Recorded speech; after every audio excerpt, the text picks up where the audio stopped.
There's so many great retro games out there that I think are just overlooked and not a lot of people talk about.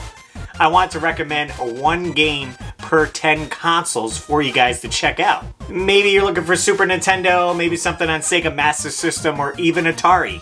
Or maybe something on NES. That's right, we'll cover this as well in this video, so hopefully you leave with a great few suggestions of new games to play. So grab a pen and paper to write these down before we start. What's going on, everyone? I'm RussLyman and this is Rob. And if this is your first time to the channel, well, we love talking about retro video games. And this week we wanted to give you some suggestions on what to play, so we're breaking down one game suggestion over 10 consoles.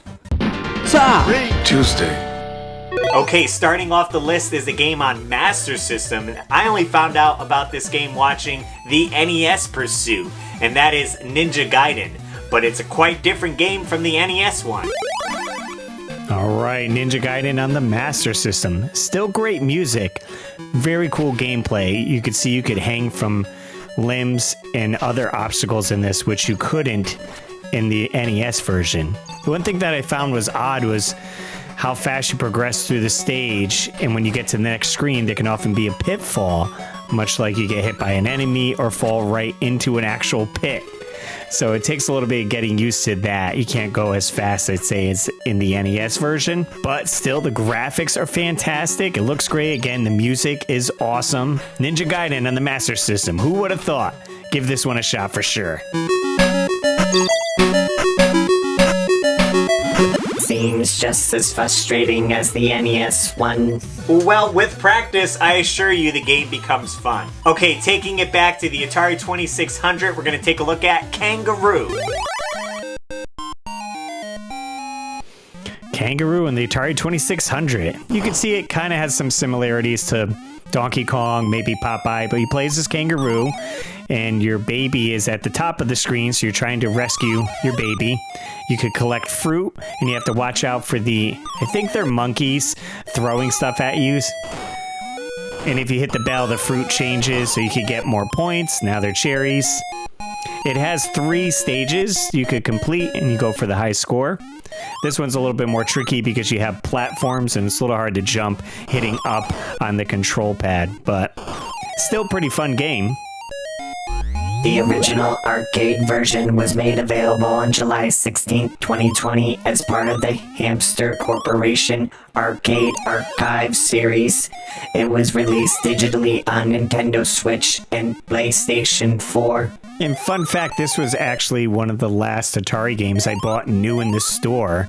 I went to Toys R Us, I remember I got this game and one other game.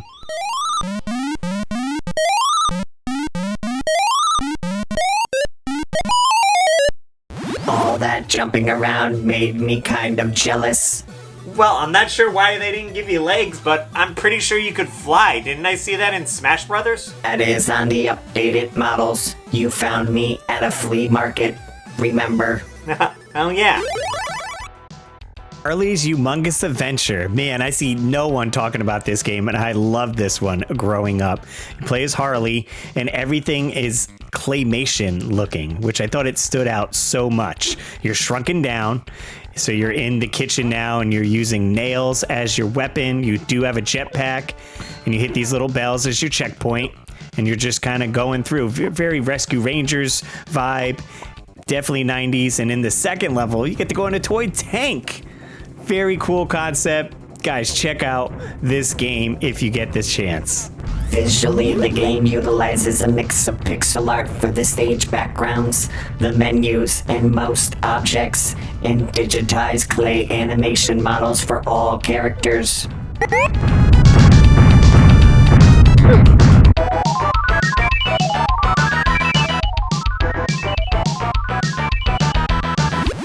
Yeah, I remember playing this one a lot for sure, and I just love how the graphics stood out, where they were claymation and everything was so small. It kind of reminded me of Honey, I Shrunk the Kids. Starring Rick Moranis. Oh, that reminds me, Rob. Can you mail this for me? What is it? Oh, well, it's something from today's sponsor, my Etsy shop. Did you know I sell custom NES and SNES overlay decals for your controller? You could change the look of your old retro controller with one of these high quality stickers that I have lots of designs to choose from. Do you make any with my face on it? Well, not yet, Rob, but I do custom orders. Just head over to Etsy/RussLyman shop. Or just click the link in the description. Okay, so can you deliver these overlays that a customer ordered? Okay, but can we please finish this game list first? Okay, well, fair enough. In sticking with the carrier theme, this next game has you delivering letters on your bicycle all over the city. Let's check it out. Oh, I love this intro. It just screams late 90s for sure. Carrier crisis, courier, however you want to say it. You're on a bicycle and you are delivering letters to people. It very plays much like Crazy Taxi. So you find someone who needs a letter delivered, it gives you directions, you follow the little arrow on the top left, and then you drop it off to them and you get cash. And they have these awesome scenes in between the levels that I think just look great. I found this was cool. You jumped on the police car and it actually sounds like Arnold Schwarzenegger that they sampled. Now the gameplay's a little tricky. It gets used to with the controls and everything because you only have a certain amount of time to deliver these letters. But with practice, you could get good at it. And it does have a great soundtrack. Not as great as Tony Hawk and all that, but still pretty rockin', kind of punk rock. So I think you guys should definitely check this one out. Most critics remark that the game offers fleeting moments of fun, but soon become dull due to the repetitive level design and lack of variety in the objects.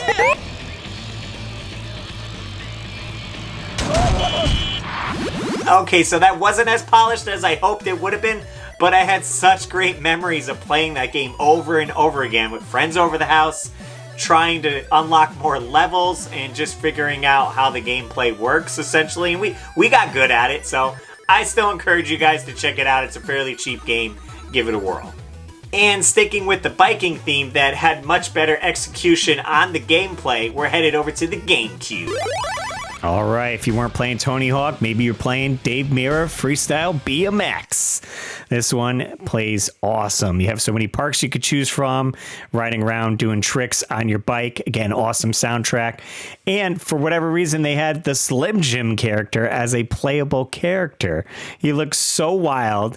He's definitely overpowered because he's so fast and everything. It's hard to keep him on the track. Very cool. Unique for sure. But if you weren't into skateboarding and you like BMX instead, this is the game for you. You may not know the hardships of speak up. It's best to step back and observe. Wow, you could really pull off some sweet moves in that game, but what if I wanted something on the go? Oh, for sure, Rob. The next game is a fun shooter on the original Game Boy. Let's check it out. Oh man, Solar Striker. I put many hours into this game. Fantastic soundtrack. Listen to those tunes. It gets you pumped for shooting some alien scum. You got your spaceship. It's a vertical shooter. And you're just going along trying to get your power up so you can advance your weapon. You'll be able to shoot more bullets. And it certainly gets addicting playing this one. And it's good that it's on the Game Boy so you can take it on trips. You know, I'd play it for 10-15 minutes, put it down, go to some other game, and then always come back to this one. So awesome.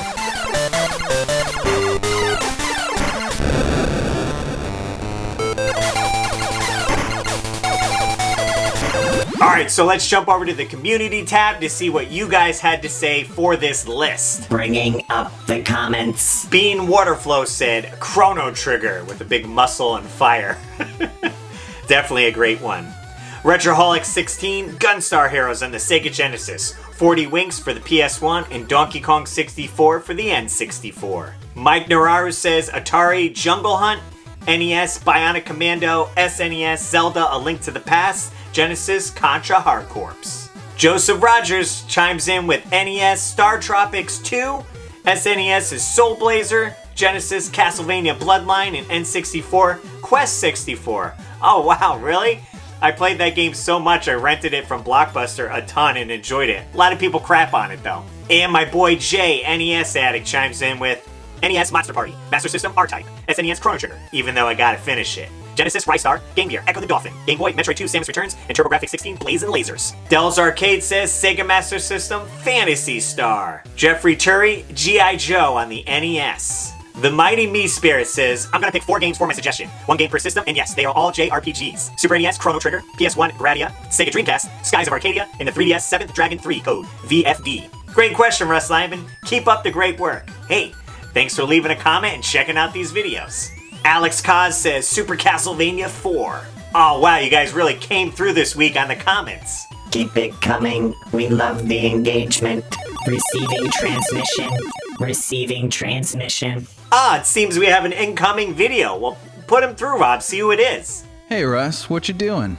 Oh, hey, HPR Shredder. What's going on, dude? Well, I heard you were recommending games for 10 different systems, and I've got a little something people may enjoy for the N64. Yeah, we're trying to give some suggestions here. You think you could add one to the list? Well, the N64 gets a lot of flack for not having enough RPGs, and while that's absolutely true, there were a few that were only released in Japan that have been made a lot more accessible thanks to recent translation patches. I want to go ahead and recommend Shiren the Wanderer 2, Shiren's Castle, and the Oni Invasion for the Nintendo 64, with the translation patch by Aeon Genesis. It's a roguelike dungeon crawler RPG that takes place in a gorgeous 3D environment with 2D sprites, following the travels of Shiren and his talking weasel, Kappa. If you've ever heard of the Mystery Dungeon series, most likely Pokemon Mystery Dungeon, you'll be right at home in this one, but I honestly think it's the kind of game that almost anyone could enjoy. The stages, aside from the main town, are randomly generated, so it's a lot of fun to make your way through multiple times. The combat takes place based on your actions. If you move or attack, your enemies can move or attack, so it's got an emphasis on position and timing.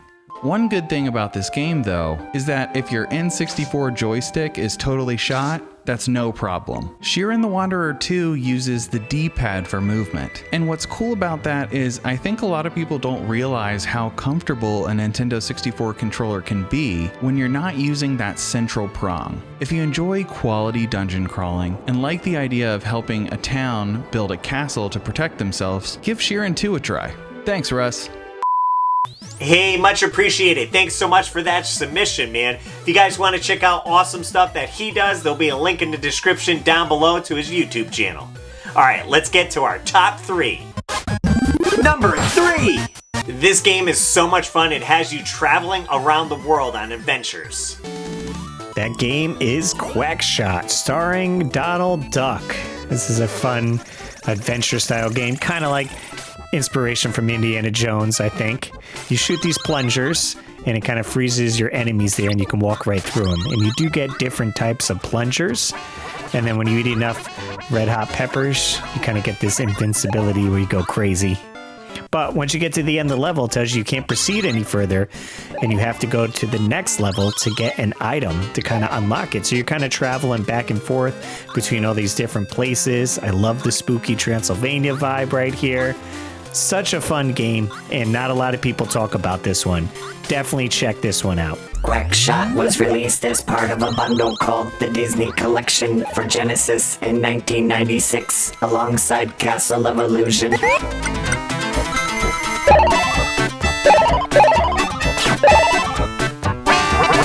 That was a fun one. I love the part where Donald ate too many peppers and went wild. I mean, that would probably happen to me too if I ate that many peppers.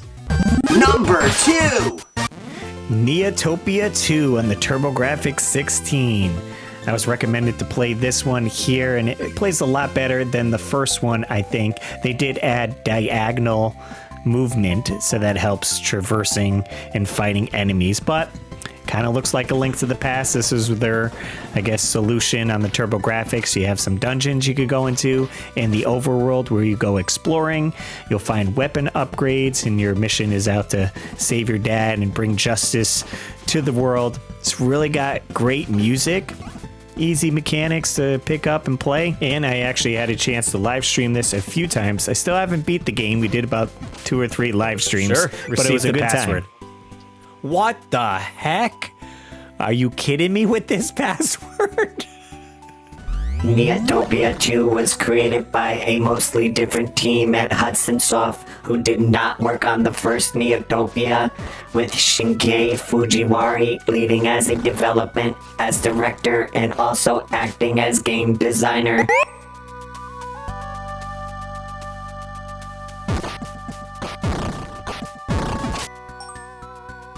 And to end this awesome list, I want to suggest a game that John Riggs turned me on to in a previous video, and that is Kickmaster on the NES.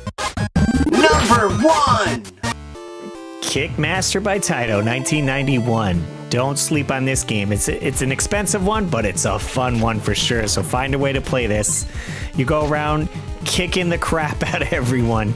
And when you defeat your enemy, you have 3 choices. And this is kind of how you level up or get health, get extra guys. It's a very unique mechanic that I had never seen before this or after. Wish they made a Kickman 2. But super fun gameplay. Challenging, great music, and it looks fantastic. It kind of has that vibe of, Batman, Shatterhand, Vice Project Doom, kind of all those later NES games. And I did have the opportunity to live stream this, and it was a blast for sure. Oh shoot, we're fighting a freaking octopus. Release the Kraken!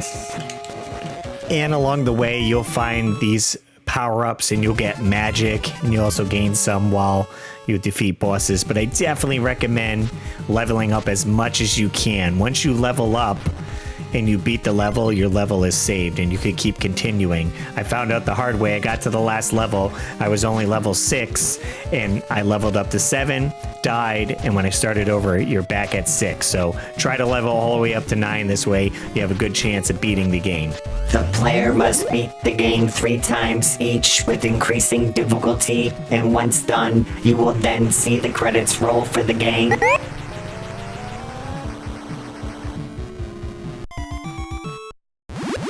Sometimes I'd like to kick you, but I was built without legs, sadly. Real nice, Rob. That was a pretty fun one for sure, and I was happy that I was able to beat it on live stream. And that was on Twitch. Usually I stream on there Wednesdays and Thursdays, 3 o'clock till 5 o'clock. You can catch live streams every Wednesday at 8 p.m. here on YouTube. Well, make sure you guys check out the community tab if you guys want to get in on the comments for next week's video. And don't forget to subscribe and hit the like button. Russ still hasn't paid me, and I need a new paint job soon.